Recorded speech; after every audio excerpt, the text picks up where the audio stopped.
जादुई फ्रॉक के घर का जादू। यह कहानी रूपाली नाम की एक अनाथ लड़की की है, जिसके माता पिता बचपन में ही गुजर गए थे। रूपाली दिखने में बहुत ही ज्यादा काली थी, लेकिन वह दिल की बहुत ही अच्छी थी। रूपाली अपनी चाची बिमला के साथ रहती थी, जिसकी खुद की एक बेटी थी प्राची। प्राची दिखने में बहुत ही सुंदर थी, उसका रंग भी निखरा हुआ था, जिस वजह से प्राची को रूपाली एक आंख भी नहीं भाती थी।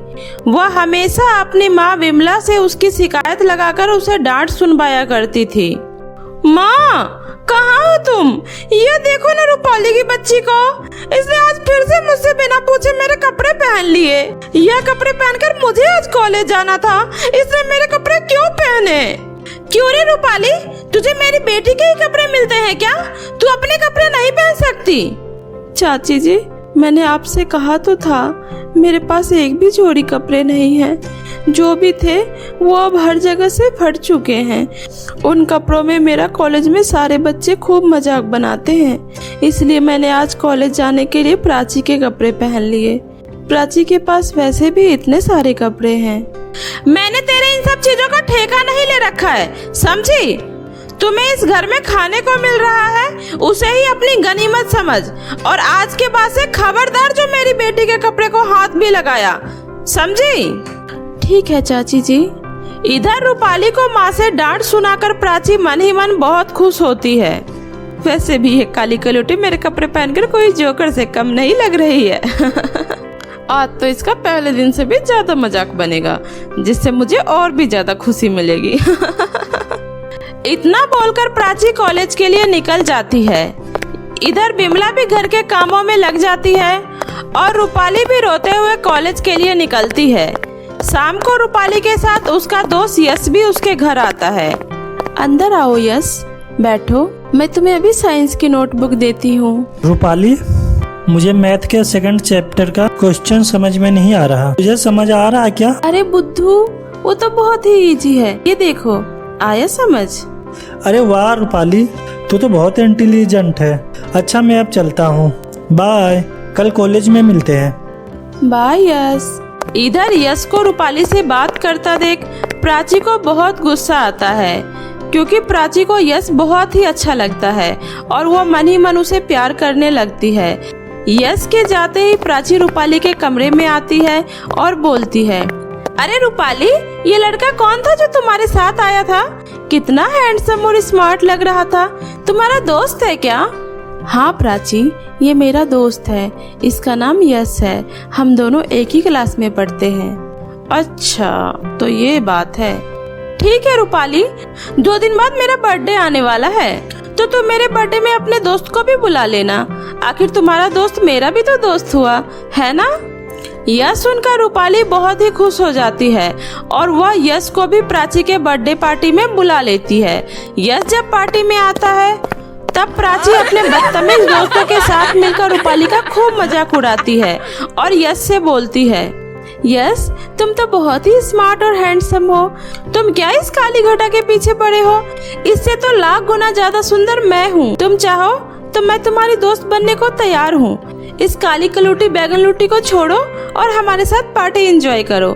ये तो सिर्फ इस घर की नौकरानी है, नौकरानी। रूपाली को सबके सामने यूं बेइज्जती बर्दाश्त नहीं होती है और वह रोते हुए पार्टी छोड़कर बाहर की तरफ निकल जाती है और रोते रोते एक जंगल में पहुंच जाती है। वहाँ पर वह एक पेड़ के नीचे बैठकर खूब रोती है। माँ, पिताजी, कहाँ है आप लोग? आप मुझे छोड़कर इतनी जल्दी क्यों चले गए? मुझे भी अपने पास बुला लो।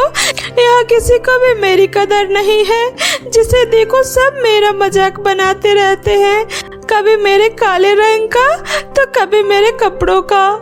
मैं अब इतनी काली हूँ तो उसमें मेरा क्या कसूर है? मैं जन्म लेते ही मर क्यों नहीं गई? कम से कम मुझे आज यह सब तो नहीं सुनना पड़ता। ऊपर से मेरी बहन, वो तो मुझे बिल्कुल भी पसंद नहीं करती है, हमेशा मेरी ही बुराइयां करती है। रूपाली इतना बोलकर जोर जोर से रो रही थी, तभी उसे एक आवाज सुनाई देता है, प्यारी लड़की, क्यों रो रही हो? क्या परेशानी है, मुझे बताओ। रोने से कुछ भी नहीं होने वाला। काका, कौन हो तुम? डरो मत रूपाली, मैं पेड़ हूँ। मैं तुम्हें कोई नुकसान नहीं पहुँचाऊंगा। मैं तो यहाँ तुम्हारी मदद के लिए आया हूँ। उससे किसी की परेशानी देखी नहीं जाती। मुझे बताओ, तुम क्यों रो रही हो? शायद मैं तुम्हारी कोई मदद कर सकूं। क्या सच में आप मेरी मदद करोगे? हाँ रूपाली, तुम मुझे एक मौका तो दे के देखो। फिर रूपाली पेड़ को अपने बारे में सब कुछ बताती है। पेड़ भी शांति पूर्वक उसकी सारी बातें सुनता है। बहुत मुश्किल से तो मेरा एक दोस्त बना था और आज मेरी बहन ने उसी के सामने मेरी इतनी बेइज्जती करी। अब तो मुझे नहीं लगता अब वो दोबारा मुझसे कभी बात भी करेगा। इसलिए मैं पार्टी से निकलकर यहाँ जंगल में आ गई। देखो रूपाली, जो तुम्हें प्यार करेगा उसे तुम्हारे रंग से कोई फर्क नहीं पड़ेगा। और अगर तुम्हारा दोस्त सच में तुमसे प्यार करता है, उसे तुम्हारी बहन प्राची की बातों का भी कोई फर्क नहीं पड़ेगा। तुम रोना बंद करो। प्यार रंग से नहीं, दिल से होता है। और तुम्हारा दिल तो सोने जैसा है। तुम क्यों इतना उदास हो रही हो? आपने सच कहा पेड़ जी, प्यार रंग रूप से नहीं होता है। शाबाश रूपाली। रूपाली, तुम बहुत अच्छी हो और मुझे तुमसे बात करके बहुत अच्छा लगा। मैं तुम्हें कुछ देना चाहता हूँ, जिससे तुम्हारी परेशानी हमेशा के लिए खत्म हो जाएगी। इतना बोलते ही वह पेड़ एक बहुत ही खूबसूरत फ्रॉक के घर में बदल जाता है। सुनो रूपाली, तुम इस जादुई फ्रॉक के घर के अंदर आ जाओ। इस घर के अंदर तुम्हारे लिए बहुत सारी सुविधाएं होंगी और तुम्हें जो कुछ भी चाहिए होगा, इस घर के अंदर तुम्हें वो सब मिलेगा। रूपाली पेड़ की बातें सुनकर बहुत ही खुश हो जाती है और वह खुशी से उस जादुई फ्रॉक के घर के अंदर चली जाती है। जब वो अंदर जाती है तब वो वहाँ देखती है, वहाँ पर उसकी जरूरत की सारी चीजें थी जो उसे चाहिए थी। जादुई फ्रॉक का घर अंदर से बहुत ही खूबसूरत था। उस घर में तरह तरह के सुंदर सुंदर फ्रॉक, गाउन, लहंगे, जरूरत की सारी चीजें थी। रूपाली उसमें से एक सुंदर सा फ्रॉक पहन लेती है। फ्रॉक पहनते ही एक चमत्कार होता है और रूपाली एक बहुत ही खूबसूरत लड़की में बदल जाती है। उसका काला रंग गोरे रंगों सा निखर जाता है और वह बहुत ही खूबसूरत दिखने लगती है। अरे वाह, ये तो चमत्कार हो गया। मैं कितनी सुंदर दिख रही हूँ। मुझे तो यकीन ही नहीं हो रहा कि यह मैं हूँ। थैंक यू जादुई फ्रॉक का घर। तभी रूपाली को एक आवाज सुनाई देती है। रूपाली, तुम चाहो तो हमेशा के लिए इस घर में रह सकती हो, लेकिन अभी तुम्हें अपनी बहन प्राची के पार्टी में जाना चाहिए। हाँ, सही कहा आपने, मुझे अभी प्राची की पार्टी में जाना चाहिए।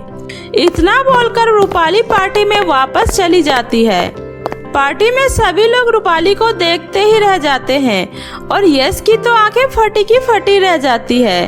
प्राची रूपाली को देखते ही अपनी माँ बिमला से कहती है, माँ देखो तो ये काली भूतनी एकदम से कितनी सुंदर और गोरी लग रही है। अचानक से इसे ऐसा क्या मिल गया जो ये इतनी सुंदर हो गई? मुझे भी नहीं पता, ये तो सच में गोरी हो गई। क्या लगाया कल मोही तूने अपने चेहरे पे? बताते क्यों नहीं है? चाची जी, मैं सब बताती हूँ। और फिर रूपाली ने अपनी चाची से उस जादुई फ्रॉक के घर के बारे में बताती है। लेकिन चाची जी, मैं उस घर में अकेले नहीं रहना चाहती। मैं चाहती हूँ कि आप लोग भी मेरे साथ उस जादुई लहंगे के घर में रहें। आखिर मैं आप लोगों के बिना वहाँ कैसे रह सकती हूँ? यह सुनकर बिमला और प्राची की आंखों में आंसू आ जाता है। मुझे माफ कर दो बेटी, मैंने कभी तुम्हें अपनी बेटी की तरह प्यार नहीं किया। मैंने हमेशा तुम्हें भला बुरा कहा, तुम्हारे साथ इतना बुरा व्यवहार किया, फिर भी तुम हम सब के बारे में इतना अच्छा सोच रही हो। तुम धन्य हो बेटी, माफ कर दो अपनी इस माँ को। चाची जी, आप माफी मत मांगिए, मैंने हमेशा आपको अपनी माँ समझा है। अगर आप मुझसे ऐसे माफी मांगोगी तो मुझे अच्छा नहीं लगेगा।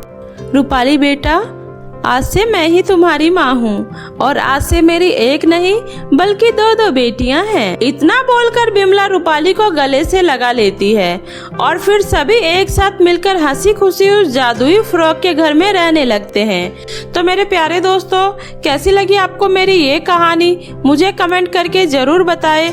कहानी अच्छी लगी हो तो अपने दोस्तों के साथ भी शेयर करें।